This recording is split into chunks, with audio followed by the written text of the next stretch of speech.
everyone. Ian McMillan here from Fansided and BetSided. Joining me today, an extremely special guest, seven-time Pro Bowler, College Football Hall of Fame, 49ers Hall of Fame, and an NFL Hall of Fame finalist for the class of 2023. It is none other than Patrick Willis. Thank you so much for joining me today. He's partnered up with Huddle Up, Let's Talk Obesity, a campaign by the NFL Alumni Association that educates fans and former players about the impact of obesity on our health and wellness. Patrick, we are going to get into that a little bit. A couple questions I will have for you about that, but I do need to start off with a hard-hitting question right away. If Brock Purdy does not get hurt in the opening drive in the NFC Championship, would we be talking about your San Francisco 49ers in the Super Bowl right now?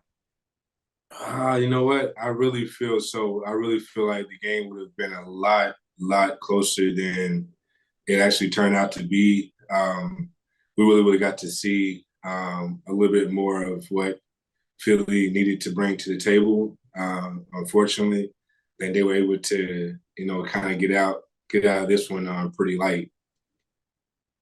Yeah, I do have a question for you because you have experience playing at Philadelphia. I was actually at the game. I'm not an Eagles fan. I went to the game. I live in New York, so it was a bit of a short drive for me. But I'm curious, does the crowd live up to the hype? Is it actually hard to play in Philadelphia? Do you find that was one of the harder stadiums to play in your NFL career?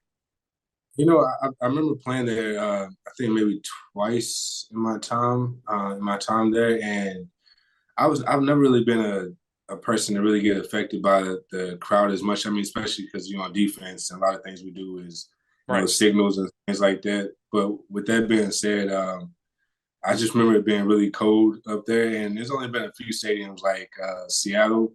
That stadium, like that's a little absurd. Where I'm like, man, I don't know how people can make this much noise. But anytime you go on the road, it's always challenging.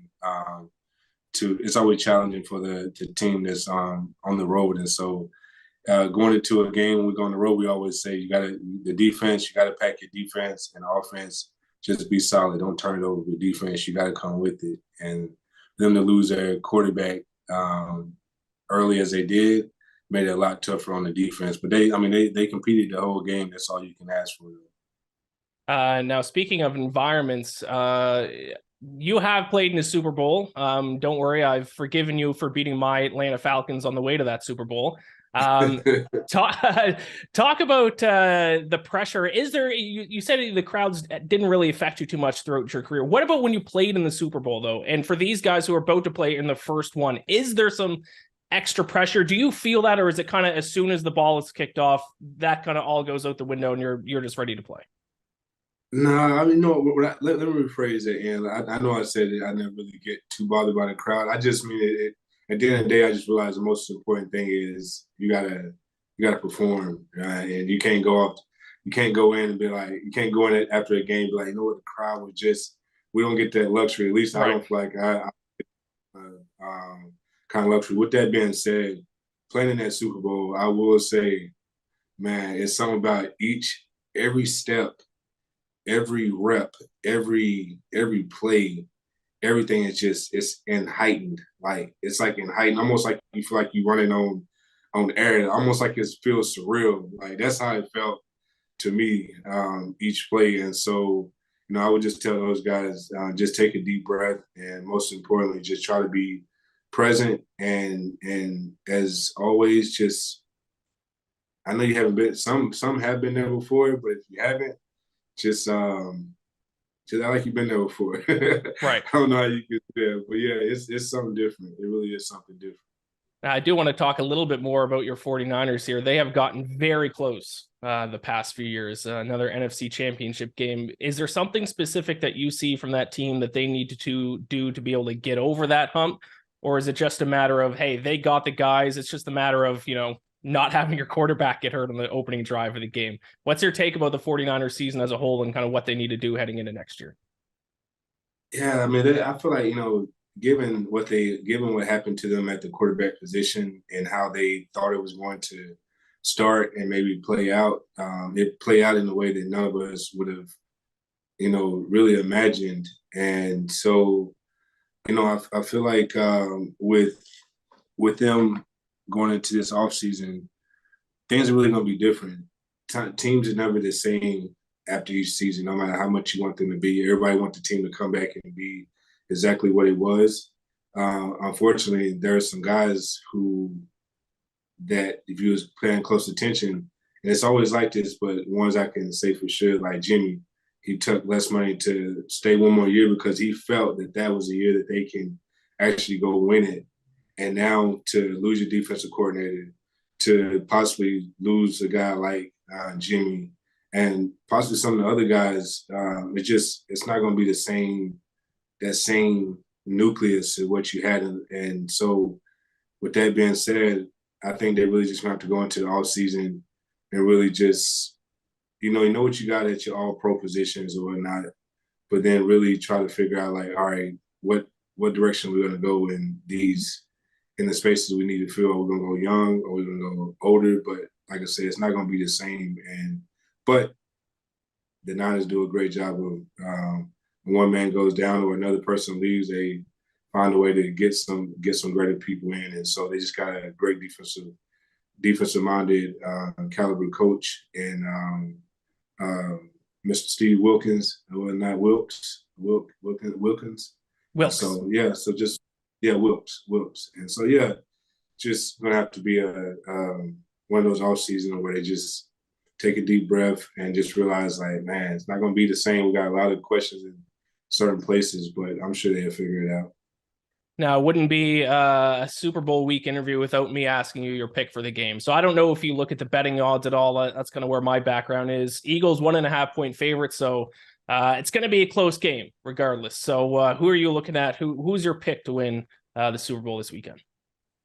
I am picking the Philadelphia Eagles just because I feel like the Philadelphia Eagles will have the most complete team. They have the most complete team. I feel like they have this something about them this year where they just like, you know what, we're not losing this game. And sometimes you can have there's people that you can have talent, but then you have people that have that will. And sometimes the person who have a will stronger than the person who has talent will win. And I think Philadelphia can be that team. However, man, going against Mahomes is like how you go against Brady or Peyton. Or Drew, you just don't really do it. You just like, man, I don't know. This person right here can just, man, he's something special. But with that being said, I am gonna go with Philly. I think Philly is gonna bring it home. And I'm a Jalen Hurts. I'm both those guys fans. I'm a fan of football, but man, I've been a fan of Jalen Hurts since watching him in college, and even his first year with first 1-2 years with the Eagles when they were trying to. I think when they had Nick Foles and Carson Wentz, or maybe Carson Wentz it was. And I remember being like, man, what they waiting on, man? They need to put Jalen Hurts in, man. He come from the SEC. It's just something about his swag, the way I just feel like he just had what it took to like get it done. And now to see him, like I'm happy for him. So rooting for him. Yeah, so your pick is the Eagles. I do got to ask you, how much of that is because of one of the Eagles' best players? You already mentioned Jalen Hurts, but what about your fellow Ole Miss Rebel, AJ Brown? Is there a little bit of Ole Miss bias going into that Eagles pick? You know, I just thought about that on the way to the house today. This morning, I was driving, and I started thinking about this Super Bowl game for some reason, and AJ and that popped in my. I was actually thinking about Ole Miss, and AJ popped in my head, and I was like, oh man, they got AJ, and not only that, but they also got Devontae Smith. I think it is. Is that him, the receiver out of Alabama? And I'm like, man, they got some SEC guys, man. But so yeah, so a little bit of I'm rooting for him as well because I'm a firm believer that when one win, we all win. So he wins the Super Bowl, he come back to Ole Miss, and if I just happen to be there, I feel like I get to get some of that love too, just because you're around it or whatnot. So yeah, AJ Brown's projected receiving yards for this game 72.5. So I think it's fair to say we're going to take the over on that one. Really? So, over? Yeah. I'm trying to think who they. Yeah, I'm trying to think who they got to. Yeah, I don't know. You got to back your Ole Miss Rebel on that. Yeah. I mean, I want to. That's the thing. I just found out that you can say over or under on like touchdowns and stuff like that. Yes. I was wondering what the Chiefs had, but Yeah. I think that offense is gonna get it done. The Yeah, Eagles offense. I think the Chiefs have two rookies starting at cornerback, so it could be a big game for AJ Brown. But Yeah. I do got one more question here for you before we get into the Let's Talk Obesity campaign. Super Bowl MVP. Obviously, the obvious answers for that would be Jalen Hurts or Patrick Mahomes. But you being a defensive player, I want to get: are there any defensive players playing in this game that you would look at for Super Bowl MVP? Possibly Hassan Reddick out of the Eagles. Any defensive players you'd be looking at to potentially win that? I think you just said the name. I'm not super familiar because I'm not super familiar with the defensive players. I know that Eagles have some veteran guys on their line, defensive line, but I did hear and got to find out real quick. I've always heard about him, not being in the league. I always heard about the name, Yes. Hassan Reddick. Yeah. Turn on the TV, the NFC Championship game, and see him just say like pretty much just do what he gonna do. I said, okay, all right, I like him. So he would be a person I most definitely would keep my eye on. That's like looking at. I don't want to compare him and Donald or J.J. Watts and any of them guys, but he's in that category. You're like, all right, where is he at? Yeah. Make sure just don't have no free run, and even then, he still can make things happen. So looking at him to have a big game, really that's the power of their team is that front. Yeah.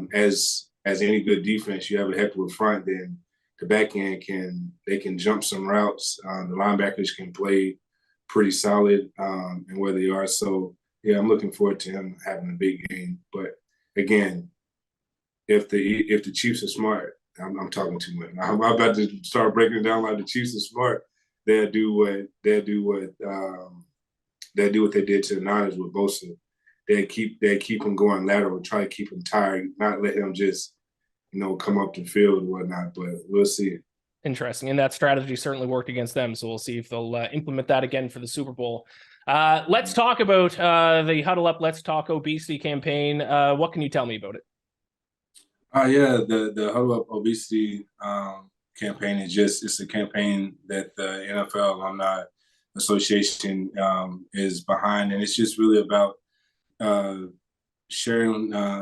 It's about sharing a healthier lifestyle and helping guys former players and others who are interested in what's all out there. That obesity it's a medical disease and not a character flaw, and so it's something that we can do something about. And this campaign is to help bring awareness to that. I'm curious, in your post NFL career, do you do similar kinds of workouts as you did in the NFL to stay in shape, or are there other hobbies you picked up to stay in shape after your NFL career? Yeah, I mean, when I first retired, I still had a little bit of that, that regiment, that football lifting regiment in me, and every now and then I still do a little bit. I can't do as much as I used to, when my old body won't let me do that much, but I try to find different alternatives to just stay active. Again, I'm a firm believer, and now being retired 8 years, that you can't let the body get too far going, or else like that's when other things start creeping in and making everything else turn bad. So that's another reason why I'm enjoying this campaign. Absolutely. And if people want to find out more about that, I believe they can head over to NFLalumni.org and read up about it. Yes, sir. It's huddleupobesity.org is another one as well. So huddleupobesity.org if you want to find out some more information about it. Perfect. Thank you so much for joining me, Patrick. I appreciate it. Take care and best of luck. We're recording this, I believe, tomorrow. The NFL Hall of Fame, the class gets announced. So best of luck to you with that. I appreciate it. Hey, and what about you? Who are you going with? I mean, it sounds like you're going with the Eagles, but who are you going with? I'm going with the Eagles as well. So we're on the same side for that one. I'm being a Falcons fan. I'll cheer for all bird teams. So with the Eagles being a fellow bird team, I'll go with the Eagles. I think their defense can get it done though. Hassan Reddick, as we talked about earlier, I think he's going to be a difference maker in this game. Most definitely. No, I appreciate y'all for having me. Thank you so much. Take care.